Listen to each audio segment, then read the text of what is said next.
ലോകത്ത് നമുക്ക് ഒരു കാര്യം നേടിയെടുക്കാനും അല്ലെങ്കിൽ ഒന്നിൽ വിജയിക്കാനും വേണ്ട ആ മസ്റ്റ് ആയിട്ടുള്ള കാര്യം എന്താണ്? നമ്മുടെ സ്വഭാവത്തിൽ ഉണ്ടായിരിക്കേണ്ട ആ മസ്റ്റ് ആയിട്ടുള്ള ക്വാളിറ്റി എന്താണ്? ചിലർ എന്നോട് വന്നിട്ട് മോട്ടിവേഷൻ ക്ലാസ് എടുക്കാറുണ്ടോ എന്ന് എടുക്കുകയും ചോദിക്കും.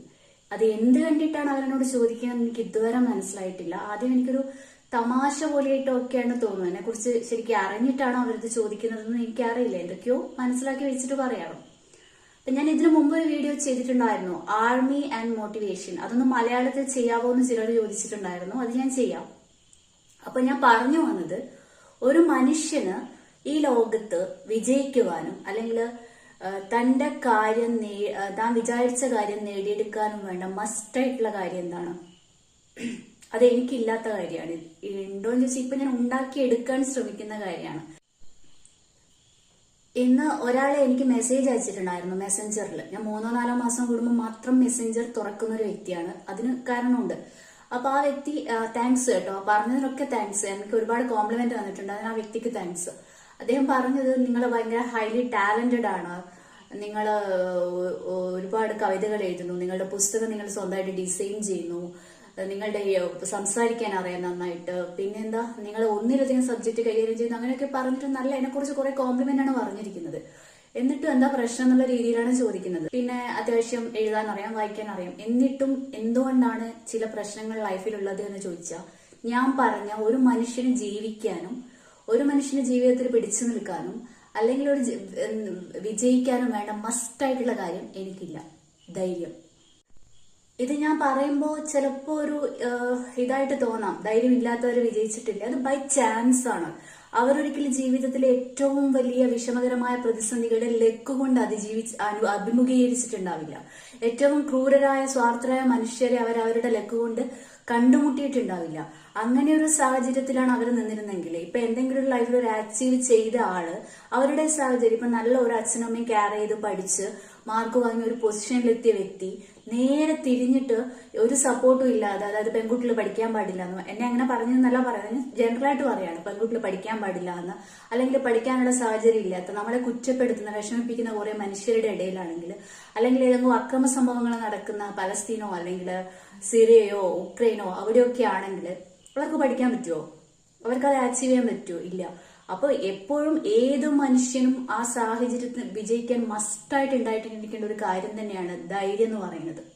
അപ്പൊ ഈ ചോദിച്ച എനിക്കത് തീരെ ഇല്ലാത്ത വ്യക്തിയായിരുന്നു. ഇപ്പൊ ഞാൻ ഉണ്ടാക്കിയെടുക്കാൻ ശ്രമിക്കുകയാണ്. അങ്ങനെ ഉണ്ടാക്കിയെടുക്കാൻ ശ്രമിച്ചാൽ ഉണ്ടാവാൻ ചോദിച്ചാൽ എനിക്കറിയില്ല. കഴിഞ്ഞ 2-2.5 വർഷമായിട്ട് ഞാൻ കൗൺസിലിംഗ് സെഷനിലൊക്കെ ഇരിക്കാറുണ്ട്. അപ്പൊ എന്റെ സ്റ്റോറി മുഴുവൻ അറിയുന്ന തെറാപ്പിസ്റ്റ് ആയാലും എന്നെ കുറച്ച് മെന്റേഴ്സ് ഒക്കെ പറയും, സന we are inspired by your story എന്ന് പറയും. ഞാൻ അവർക്ക് എന്റെ സ്റ്റോറി ആയിട്ട് അവർ ഇൻസ്പയർഡ് ആയോ എനിക്കറിയില്ല. അവർ പറയും എനിക്ക് ഭയങ്കര വിൽ പവർ ആണ് എന്നൊക്കെ പറയും. അപ്പൊ അതിൽ ഒരാൾ എന്നോട് പറഞ്ഞിട്ടുള്ളത്, നമുക്ക് ശത്രുക്കളുടെ മുമ്പിൽ ആയുധം വെച്ചിട്ട് ഒറ്റപ്പെട്ട് പൊരുതുന്നതിന് പോലും ധൈര്യം കിട്ടും, പക്ഷെ നിരായുധരായിട്ട് നമ്മളെ കുത്തുവാക്കുകൾ കൊണ്ട് നമ്മളെ അഥവാ വിഷമിപ്പിച്ചുകൊണ്ടിരിക്കുന്ന കുറെ മനുഷ്യരുടെ ഇടയിൽ പിടിച്ചു നിൽക്കുക, it's something brutal than death എന്നൊക്കെ പറഞ്ഞിട്ടുണ്ട്. എങ്ങനെയൊക്കെ പറഞ്ഞാലും അടുത്ത പ്രശ്നം വരുമ്പോൾ ഞാൻ വീണ്ടും കരയാണ് നിർവഹിക്കാൻ തുടങ്ങും. എന്നിട്ട് ആലോചിക്കും, ഇവരൊക്കെ എന്തൊക്കെയോ പറഞ്ഞിരുന്നല്ലോ, വിൽ പവർ, ഇൻസ്പിറേഷൻ, ഇതൊക്കെ എവിടെ പോയി? അപ്പൊ അത്രത്തോളം എന്റെ ഒരു പേഴ്സണാലിറ്റിയിൽ ആ ധൈര്യം കൊണ്ടുവരാൻ മേ ബി എന്റെ ഒരു ട്രീറ്റ്മെന്റ് ബാക്ക്ഗ്രൗണ്ട് ഉണ്ടായിരിക്കും, എനിക്ക് പറ്റിയിട്ടില്ല. ഇപ്പോഴും 2 പട്ടി റോഡിൽ കണ്ടാൽ 2 ചേട്ടന്മാരെ വിളിച്ചിട്ട് ഞാൻ അതിലൂടെ പോകും, എനിക്കൊന്നും കഴിയില്ല. അപ്പൊ ഈ മോട്ടിവേഷൻ ക്ലാസ് എടുക്കാൻ പറയുന്ന ആൾക്കാരോടും ഒക്കെ ഞാൻ പറഞ്ഞിട്ടുണ്ട്, ആർമി ഇൻസ്പയർഡ് ആ ഒരു ഇതിൽ തന്നെ പറഞ്ഞിട്ടുണ്ടായിരുന്നു, നമുക്ക് ഒരുപാട് ഉപദേശങ്ങൾ കിട്ടും. Maintaining focus maintains you, constant ആയി പഠിക്കൂ. അതിലൊക്കെ ഏറ്റവും പ്രധാനപ്പെട്ട കാര്യം ജീവിക്കാനുള്ള ധൈര്യം ഈ പഠനകാലത്ത് തന്നെ നമ്മൾ നേടിയെടുക്കുക എന്നാണ്. അതില്ലെങ്കിൽ വേറെ എന്തുണ്ടായിട്ട് ഒരു കാര്യമില്ല. നമ്മൾ എപ്പോഴും ലൈഫ് ലോങ് സ്ട്രഗിൾ ആയിരിക്കും. ധൈര്യം എന്ന് പറഞ്ഞാൽ എപ്പോഴും നമ്മുടെ ഒരു സമചിത്തത, നമ്മുടെ മൈൻഡിന്റെ ഒരു മെന്റൽ ബാലൻസ് മെയിൻറ്റെയിൻ ചെയ്യാനുള്ള ധൈര്യം. അതിനാണ് നമ്മളിപ്പോ സ്പിരിച്വലായിട്ട് ഫിലോസഫിക്കലായിട്ട് പറയുകയാണെങ്കിൽ, നമ്മുടെ ഈ ഭഗവത്ഗീതയിലൊക്കെ ഭഗവാൻ പറയുന്ന ഒരു സമചിത്തമായ യോഗിയുടെ മൈൻഡൊക്കെ ഉണ്ട്. ശരിക്കും അതൊക്കെ ഒരു സൈക്കോളജിക്കൽ ആസ്പെക്റ്റിൽ എടുത്താൽ വളരെ ഒരു ഉപകാരപ്രദമായ കാര്യം തന്നെയാണ്. അപ്പൊ അതെന്താന്ന് വെച്ചാൽ, നമ്മുടെ ആ മൈൻഡിന്റെ ഒരു സമചിത്തത നമ്മളെപ്പോഴും നിലനിർത്താനുള്ള ധൈര്യം. എന്തെങ്കിലും കണ്ട് നമ്മുടെ ഡിപ്രസ്ഡ് ആവാതിരിക്കുക, എന്തെങ്കിലും കണ്ട് നമ്മുടെ ഒരുപാട് ആങ്സൈറ്റി ഇല്ലാതിരിക്കുക. എന്തെങ്കിലും ഇപ്പൊ എന്റെ ഒരു പ്രശ്നം ഇപ്പൊ ഞാൻ കുറെ മാറി, എന്തെങ്കിലും ഉണ്ടെങ്കിൽ ഒരു വർഷമൊക്കെ ആയിരിക്കും ഞാൻ അതിനെക്കുറിച്ച് ചിന്തിച്ചിരിക്കുക പേടിച്ചിട്ട്. മേ ബി അതിന് മെഡിക്കൽ റീസൺസ് ഉണ്ടായിരിക്കാം. എന്നാലും അപ്പൊ എപ്പോഴും നമ്മുടെ ഒരു കുട്ടികളിലായാലും എപ്പോഴും ആ ഒരു മെന്റൽ ബാലൻസ് എപ്പോഴും നിലനിർത്താനുള്ള ഒരു കൗൺസിലിംഗ് അല്ലെങ്കിൽ ആ ഒരു തരത്തിലുള്ള അപ്രോച്ച് ഇല്ലാതെ ബാക്കി എന്ത് ടാലന്റ് ഉണ്ടായാലും നമ്മുടെ ലൈഫ് നമുക്ക് ചുറ്റുമുള്ള, അതായത് the world around us and the peoples are very complicated. അത് നമ്മൾ എങ്ങനെയായിരിക്കും നമുക്ക് എക്സ്പെക്ട് ചെയ്യാൻ പറ്റില്ല. ചിലപ്പോൾ വേഴ്സ്റ്റ് ആയിട്ട് സംഭവങ്ങളായിരിക്കും നമ്മളെ കാത്തിരിക്കുന്നുണ്ടാവുക. ചിലപ്പോൾ നമ്മൾ ഒറ്റപ്പെട്ടു പോകും, ചിലപ്പോൾ നമ്മൾ പറയുന്നത് മറ്റുള്ളവർക്ക് മനസ്സിലായില്ല എന്ന് വരും. അപ്പൊ അതൊക്കെ നേരിടണമെങ്കിൽ ബാക്കി എന്തൊക്കെ ടാലന്റ് ഉണ്ടായിട്ടും ധൈര്യം അല്ലെങ്കിൽ അതില്ല എങ്കിൽ നമുക്ക് പിടിച്ചു നിൽക്കാൻ പറ്റില്ല.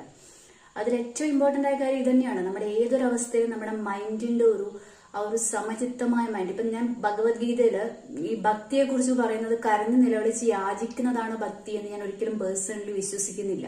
അങ്ങനെ വിശ്വസിക്കാതെ അത് ഓരോരുത്തർക്കും ഉണ്ടാവും. ഭഗവാനോട് കരഞ്ഞു നിലവിളിച്ച് ആ ഒരു അങ്ങനെ അതവരുടെ ഒരു പേഴ്സണൽ ബിലീഫാണ്. ഞാനിപ്പോ പറയും ഭഗവത്ഗീത ഭഗവാൻ എവിടെ വെച്ചാണ് ഉപദേശിക്കുന്നത്? യുദ്ധഭൂമിയിൽ വെച്ചിട്ടാണ്. യുദ്ധഭൂമിയിൽ വെച്ചിട്ട് അർജുനനോട് പറയുന്ന എവിടെയെങ്കിലും പോയിട്ട് നീ കരഞ്ഞു നിലവിളിച്ച് കൃഷ്ണ എന്ന് പറഞ്ഞിരിക്കാനല്ല, യുദ്ധം ചെയ്യാനാണ് പറയുന്നത്. അപ്പൊ യുദ്ധം ചെയ്യാൻ പറയുന്നെന്ന് പറഞ്ഞ ഏതെങ്കിലും എന്താ പറയാ നിരപരാധികളെ കൊല്ലാനും അല്ല. അപ്പൊ ഒരു സോൾജറോട് എങ്ങനെ നമ്മളൊരു ടെററിസ്റ്റിനെ കൊല്ലാൻ പറയുന്നത്, അതുപോലെയാണ് ഭഗവാൻ അർജുനനോട് ദുഷ്ടന്മാരെ കൊല്ലാൻ പറയുന്നത്. അത് അർജുനന്റെ നേട്ടത്തിനുമല്ല, കൃഷ്ണന്റെ നേട്ടത്തിനുമല്ല, ലോകത്തിന്റെ നേട്ടത്തിനു വേണ്ടിയിട്ടാണ്. പ്രാർത്ഥന എന്ന് പറയുന്നത് നമ്മുടെ മൈൻഡിന്റെ ആ ഒരു ബാലൻസ് കീപ്പ് ചെയ്തിട്ട്, അല്ലെ ഭക്തി ആ ഒരു സമചിത്തത കീപ്പ് ചെയ്തിട്ട് ഏതൊരവസ്ഥയിലും നമ്മളെ ആര് പേടിപ്പിച്ചാലും ആര് ഭീഷണിപ്പെടുത്തിയാലും എന്തൊക്കെ ത്രെറ്റ് ഉണ്ടായാലും നമ്മുടെ കർമ്മങ്ങളിൽ മുഴുകാനുള്ള ഒരു കപ്പാസിറ്റി നമുക്ക് ഉണ്ടാക്കിയെടുക്കാൻ വേണ്ടിയിട്ടാണ്. അതിന് നമുക്ക് രവീന്ദ്രനാഥ് ടാഗോറിന്റെ ഒരു കവിതയുണ്ട്, let me not shelter from, അതായത് ഞാൻ അപകടങ്ങളെ നിന്നിൽ ആശ്രയം ചോദിക്കാതെ അപകടങ്ങളെ നേരിടാനുള്ള ധൈര്യം എനിക്ക് ഉണ്ടാവട്ടെ എന്നൊക്കെ പറഞ്ഞിട്ടുള്ള കവിത എല്ലാവർക്കും അറിയാതെ. കാരണം എന്തിനേയും നേരിടാനുള്ള ധൈര്യം എനിക്ക് ഉണ്ടാവണം. അതിന്റെ മറ്റൊരു രൂപമാണ് സ്വാമി വിവേകാനന്ദനൊക്കെ പറഞ്ഞിട്ടുള്ള ഈ ലോകം മുഴുവൻ ഒരു ജിംനേഷ്യാണെന്നൊക്കെ, അതായത് നമ്മുടെ മൈൻഡിനെ കൺട്രോൾ ചെയ്ത് പരിശീലനത്തിലൂടെ മാറ്റിയെടുക്കണമെന്ന ജിംനേഷ്യാണെന്നൊക്കെ പറഞ്ഞിട്ടുള്ള ഒരു തിയറി വരുന്നത്. This is something personal. ഞാനൊരു സ്പിരിച്വൽ പേഴ്സൺ ആയതുകൊണ്ടും ഫിലോസഫി ഇഷ്ടപ്പെടുന്നതായതുകൊണ്ടും പറഞ്ഞതാണ്. പക്ഷെ എങ്ങനെയായാലും ഏത് സാഹചര്യത്തിലും നമ്മൾക്കൊരു, ഞാൻ സൈക്കോളജിക്കലായി പറയുകയാണെങ്കിൽ അതിന് ഇമോഷണൽ ഇന്റലിജൻസ് എന്ന് പറയും. ഇപ്പൊ നമ്മളോടൊരു വ്യക്തി ദേഷ്യപ്പെടുവാണെങ്കിൽ ആ വ്യക്തി എന്തോ ഭയങ്കര സംഭവം, ഞാനെന്തോ മോശം എന്നുള്ള ചിന്ത ആദ്യമേ പ്രോഗ്രാം ചെയ്ത് വെച്ചിട്ടുണ്ടെങ്കിൽ കംപ്ലീറ്റ് നമ്മുടെ എല്ലാം തകർന്നു പോകും. നേരെ മറിച്ചിട്ട് ആ വ്യക്തിക്ക് എന്തോ പ്രശ്നമുണ്ട്, മേ ബി ഹീസ് നാർസിസ്റ്റിക്, അല്ലെ എന്തോ ഒരു ബുദ്ധിമുട്ടുള്ള കുഴപ്പം കൊണ്ടാണ് അയാൾ എന്നോട് ദേഷ്യപ്പെടുന്നത്, അയാളുടെയും കൂടി പ്രശ്നമാണ് എന്ന് മനസ്സിലാക്കിയിട്ട് എന്റെ മെന്റൽ ബാലൻസ് ഞാൻ എന്ത് ചെയ്യണം, നിലനിർത്തണം. ഇതിപ്പോ എനിക്കിപ്പോ തെറാപ്പി സെഷനിലൂടെ ഞാൻ പഠിച്ചെടുത്ത കാര്യങ്ങളാണ്, എന്റെ തിയറീസ് അല്ല.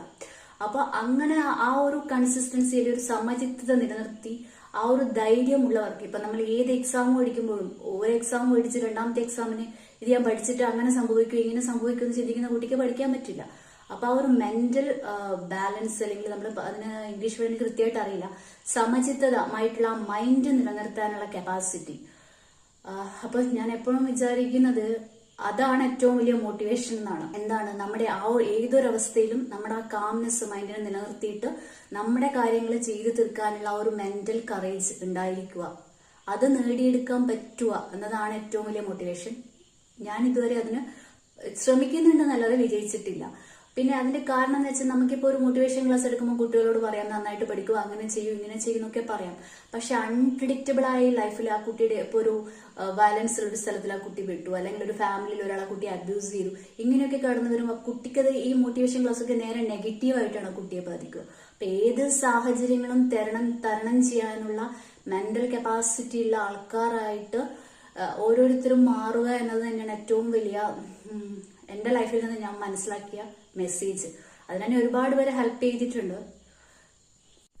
റീസെന്റ് ആയിട്ട് ഞാൻ കുറെ പോസ്റ്റ് ഇട്ടിട്ടുണ്ടായിരുന്നു. അപ്പൊ അവർക്കൊക്കെ വിഷമം, ഞാൻ എന്തൊക്കെയോ ചിന്തിച്ച് കരഞ്ഞ് നിലവിളിച്ചിരിക്കുന്ന ഒരു വ്യക്തി അങ്ങനെയല്ല. പ്രശ്നങ്ങളുണ്ട്, ഭയവും ഉണ്ട്, ഇല്ല ഞാൻ പറയുന്നില്ല, ധൈര്യം എനിക്കില്ല, അത് ഉറപ്പാണ്. പക്ഷെ ഇന്ന് അതിനുള്ള ഒരു ലീഗൽ സോഴ്സും അങ്ങനെയൊക്കെ ഉണ്ട് എന്നുള്ള കോൺഫിഡന്റിൽ മുന്നോട്ട് പോകുന്ന വ്യക്തിയാണ് ഞാൻ. അത് ഒരിക്കലും എന്നെ ദ്രോഹിക്കുന്ന ഒരാളോട് എനിക്ക് ദേഷ്യമില്ല. കാരണം എന്റെ ഈ ഒരു 10-15 വർഷമായിട്ടുള്ള ട്രീറ്റ്മെന്റിന്റെ ഇടയിൽ ഞാൻ മനസ്സിലാക്കിയുള്ള ഒരു കാര്യം എന്ന് വെച്ചാൽ ഹെൽത്തി ആയിട്ടുള്ള മൈൻഡുള്ള ഒരാളും മറ്റുള്ളവരെ ഉപദ്രവിക്കാൻ പോവില്ല.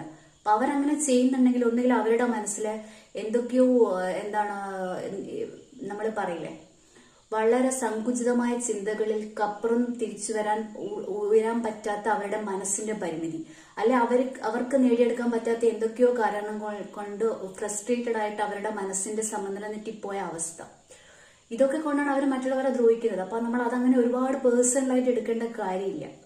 അപ്പൊ അവരോട് എന്ത് ചെയ്യുക, ക്ഷമിച്ചേക്കുക. പക്ഷെ ക്ഷമിച്ചു എന്ന് വെച്ചിട്ട് നമുക്ക് അവരുടെ ഉപദ്രവം സഹിച്ചിരിക്കാനും പറ്റില്ല. അപ്പൊ ആ രീതിയിൽ ബാലൻസ് ചെയ്ത് മുന്നോട്ട് പോകാൻ കഴിയണം. അപ്പൊ അതാണ് ഏറ്റവും വലിയ കാര്യം. നമ്മുടെ ആ എന്ത് ആങ്സൈറ്റി ഉണ്ടായാലും, എന്ത് ടെൻഷൻ ഉണ്ടായാലും, എന്ത് പ്രശ്നം ഉണ്ടായാലും, എന്ത് വെറീസ് ഉണ്ടായാലും, നമ്മുടെ വർക്കില്, നമ്മുടെ എയിമില്, അല്ലെങ്കിൽ നമ്മുടെ ആ ഒരു ഇതിൽ കോൺസെൻട്രേറ്റ് ചെയ്തിട്ട് അത് നമുക്ക് മാത്രമല്ല, പിന്നെ എപ്പോഴും മനുഷ്യൻ ഒരു സോഷ്യൽ ആനിമൽ ആണ്.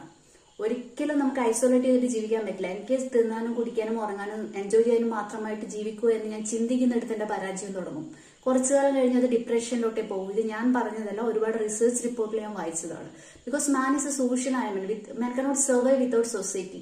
സൊസൈറ്റി ഇല്ലാണ്ട് സർവ് ചെയ്യാൻ പറ്റില്ല. അപ്പോൾ നമ്മൾ ചെയ്യുന്നതിന്റെ ഒരു ബെനിഫിറ്റ് അത് സൊസൈറ്റിക്കും കൂടി നന്നാവുന്ന രീതിയിൽ, അത് നമ്മുടെ ഫാമിലി ആവാം അല്ലെങ്കിൽ സൊസൈറ്റി ആവാം, ആർക്കെങ്കിലും കൂടി ചെയ്യാവുന്ന രീതിയിൽ ചെയ്തുകൊണ്ട് മുന്നോട്ട് പോവുക. എപ്പോഴും ഏത് സാഹചര്യത്തിലും ആ ഒരു മാനസിക സന്തുലിതാവസ്ഥ നിലനിർത്താനുള്ള കപ്പാസിറ്റി, അതാണ് ഈ ജീവിതത്തിലെ ഏറ്റവും വലിയ കാര്യം. അപ്പൊ ഞാൻ നിലനിർത്തുവോ, ഞാൻ ഇതുവരെ അത് അച്ചീവ് ചെയ്തോ ഒന്നുമില്ല. പക്ഷെ എനിക്ക് അങ്ങനെ ഒരു ആഗ്രഹമുണ്ട്, അങ്ങനെ നിലനിർത്താൻ പറ്റണമെന്ന്. അപ്പൊ പറഞ്ഞു വന്നത്, കുറച്ച് ദിവസമായിട്ടുള്ള എന്റെ പോസ്റ്റ് ഞാനതൊരു അവയർനെസ്സിന് വേണ്ടി ചെയ്യുന്നതാണ്. ഇപ്പൊ ഒരുപാട് പേര് അവർക്കുള്ള PTSD ആയാലും ഡിപ്രഷൻ ആയാലും, കാരണം അങ്ങനെയുള്ളവരെ മാർജിനലൈസ്ഡ് ചെയ്തിട്ട് ഒതുക്കി നിർത്തുന്ന ഒരു സൊസൈറ്റിയുടെ ഒരു കാലഘട്ടം ഉണ്ടായിരുന്നു. ഞാൻ അതിന്റെ മേലിൽ സഫർ ചെയ്തിട്ടുണ്ട് ഒരുപാട്. പക്ഷെ എന്നാൽ നിങ്ങൾക്കറിയാം, സിവിൽ സർവീസ് IAS എക്സാം ഉൾപ്പെടെ ഇതിന് റിസർവേഷൻ വരെ വെച്ചിട്ടുണ്ട്. കാരണം ഇതിന് അവർ കേപ്പബിൾ ആണ് ജോലി ചെയ്യാനൊക്കെ. പക്ഷെ അവർക്കൊരു സപ്പോർട്ടും ചിലപ്പോൾ മെഡിസിനും അങ്ങനെ എന്തെങ്കിലും വേണ്ടി വരും. അപ്പൊ അതൊക്കെ കൊണ്ട് സൊസൈറ്റിയിൽ ഇങ്ങനെയുള്ള ആൾക്കാർ ട്രീറ്റ്മെന്റ് എടുക്കാൻ മടിക്കുന്നവരുണ്ടാവും, കൗൺസിലിംഗിന് പോകാൻ മടിക്കുന്നവരുണ്ടാവും. അപ്പൊ അവർക്കൊരു അവയർനെസ് ആയിക്കോട്ടെ എന്ന് കരുതി മാത്രം ഇട്ട വീഡിയോ ആണ്. ഞാനിപ്പോ പേഴ്സണലി എനിക്ക് അങ്ങനെ ബുദ്ധിമുട്ടൊന്നുമില്ല. ഞാനിപ്പോ കുറെ സർവൈവ് ചെയ്ത് വന്നു. ബിക്കോസ് ദൈവത്തിന്റെ ഒരു കാരുണ്യം കൊണ്ട് ഒരു നല്ല ഡോക്ടറും തെറാപ്പിസ്റ്റും കിട്ടി. പിന്നെ എന്റെ അച്ഛനുണ്ട്, എന്റെ ഫ്രണ്ട്സിന്റെ കൂടെ. അപ്പൊ ഒരുപാട് പ്രിവിലേജുകൾ മറ്റുള്ളവർക്ക് കിട്ടാത്ത എന്തൊക്കെയോ ഈശ്വരന്റെ കടാക്ഷം കൊണ്ട് എനിക്ക് തന്നിട്ടുണ്ട്. എന്നിട്ടും ഞാൻ സെർവ് ചെയ്യാൻ പറ്റാതിരുന്നത്, അല്ലെങ്കിൽ ഇത്രയും അനുഭവിച്ചത് ചിലപ്പോൾ ഈ ധൈര്യത്തിന്റെ കുറവുകൊണ്ടായിരിക്കും. അപ്പൊ പേഴ്സണലി ഞാൻ ആ മറ്റേ വീഡിയോ ചെയ്യാം, ആർമി ആൻഡ് മോട്ടിവേഷൻ എന്നുള്ളത് എന്റെ അടുത്ത ബുക്സിന്റെ തീം കൂടിയാണ്. പിന്നെ എന്തെങ്കിലും ഒരു എന്റെ ട്രീറ്റ്മെന്റ് അനുഭവങ്ങൾ കൊണ്ട് എന്തെങ്കിലും ഒരു മെസ്സേജ് ആർക്കെങ്കിലും കൊടുക്കാനുണ്ടെങ്കിൽ പറയാനുള്ളത്, എപ്പോഴും നമ്മൾ ഏത് സാഹചര്യത്തിലും ആ മെന്റൽ ആ ഒരു ബാലൻസ്, ആ മനസ്സിന്റെ സമചിതത, ഒന്നിലെ ഡിപ്രസ്ഡ് ആവാതിരിക്കുക, അല്ലെങ്കിൽ ഒരുപാട് ഞാൻ ഭയങ്കര സംഭവമാണെന്നുള്ള തോന്നൽ അതേക്കാളും വലിയ അപകടമാണ്, അതും ഉണ്ടാവാതിരിക്കുക. പിന്നെ രണ്ടാമത് ആരോടും പക ഒന്നും ഉണ്ടാവാതിരിക്കുക. കാരണം എന്തിനാണ് പക? ആ വ്യക്തിക്ക് എന്തൊക്കെയോ മാനസിക ബുദ്ധിമുട്ടുള്ളത് കൊണ്ട് നമ്മളെ ഉപയോഗിക്കുന്നു. പക്ഷെ നമ്മൾ ബുദ്ധിപൂർവ്വമായിട്ട് അവരെ അകറ്റി നിർത്തുക, അത്രയേ ഉള്ളൂ, സഹതാപത്തോടെ. അല്ല ഒരാളുടെ വെറുപ്പ്, അസൂയ അതൊന്നും ഇല്ലാതെ നമ്മുടെ കർമ്മങ്ങളിൽ നമ്മൾ കംപ്ലീറ്റ് ഫോക്കസ് ചെയ്ത് ഹാപ്പിയായി എന്തെങ്കിലും ചില എന്റർടൈൻമെന്റുകളൊക്കെ ആയിട്ട് ജീവിക്കാൻ പറ്റുമ്പോഴാണ് ജീവിതം വിജയിക്കുന്നത്. അല്ലാതെ ഏത് പ്രൊഫഷനിലായാലും, എത്ര ഹൈ പ്രൊഫഷനിലായാലും ലോ ആയാലും ജീവിതത്തിൽ എപ്പോഴും ടെൻഷൻ ഉണ്ടായിരിക്കും, അത് ഉറപ്പാണ്. സംഘർഷങ്ങൾ ഉണ്ടായിരിക്കും, അതും ഉറപ്പാണ്. പിന്നെ എന്റെ അടുത്ത ബുക്ക്, അത് ഒരു ഓട്ടോബയോഗ്രഫി എന്ന് പറയാൻ പറ്റില്ല, പക്ഷേ രാഷ്ട്രീയ സാമൂഹിക പശ്ചാത്തലങ്ങൾക്കിടയിൽ എന്റെ അനുഭവങ്ങളെ അനലൈസ് ചെയ്തിട്ട് എഴുതുന്നതാണ്. പിന്നെ ഒരു ഹ്യൂമൻ റൈറ്റ് ആക്ടിവിസ്റ്റ് അങ്ങനെ വലിയൊരു ആഗ്രഹമില്ല, എന്നാലും അതിന് ഒരു സ്റ്റെപ്പ് ആഡ് ചെയ്യട്ടെ എന്ന് വെച്ചിട്ടാണ് ഞാൻ പൊളിറ്റിക്കൽ സയൻസിൽ രണ്ടാമത്തെ PG എടുക്കാൻ തീരുമാനിച്ചത്. അപ്പോൾ ഞാൻ വർഷങ്ങളായി പഠിച്ചുകൊണ്ടിരുന്ന സബ്ജക്റ്റാണ് പൊളിറ്റിക്കൽ സയൻസ്. അപ്പൊ അതിനോട് ഭയങ്കര താല്പര്യമുള്ള വിഷയമായിരുന്നു. അപ്പൊ അതുമായിട്ട് ബന്ധപ്പെട്ടൊരു പോഡ്കാസ്റ്റ് ചാനൽ, പൊളിറ്റിക്കൽ സയൻസ്, അത് പലതരത്തിലുള്ള approach, international relations, human rights, അതുമായിട്ട് ബന്ധപ്പെട്ടൊരു പോഡ്കാസ്റ്റ് സ്റ്റാർട്ട് ചെയ്യണം എന്നുള്ള ആഗ്രഹമുണ്ട്. അപ്പൊ ഇതുവരെ എല്ലാത്തിനും എന്റെ കൂടെ നിന്ന് ഞാൻ എന്തൊക്കെയോ ഫേസ്ബുക്കിൽ എഴുതി കൂട്ടുന്ന അതെല്ലാം സഹിക്കുന്ന എന്റെ പ്രിയപ്പെട്ട ഫേസ്ബുക്ക് സുഹൃത്തുക്കൾക്ക് ഒരുപാട് നന്ദി. എന്നെ ഒരു അനിയത്തിയായി കണ്ടതിന്, എല്ലാ കാര്യങ്ങളും വിളിച്ച് ചോദിക്കുന്നതിന്, എന്തെങ്കിലും തെറ്റുപറ്റി അത് തിരുത്തി തരുന്നതിനൊക്കെ. ഞാൻ പറഞ്ഞല്ലോ, എനിക്ക് ധൈര്യമില്ലാത്ത വ്യക്തിയാണ്, അത് ആർജിക്കാൻ എടുക്കുന്ന വ്യക്തിയാണ്. അപ്പൊ അതിൻ്റെതായ പിഴവുകൾ എപ്പോഴും ഉണ്ടാവും. ആരും പെർഫെക്റ്റ് ഒന്നല്ല, ഞാൻ ഒട്ടുമല്ല. അപ്പൊ ഇതുവരെയുള്ള ആ സപ്പോർട്ട് ഇനിയും ഉണ്ടാവണം. ഒരുപാട് നന്ദി. Thank you.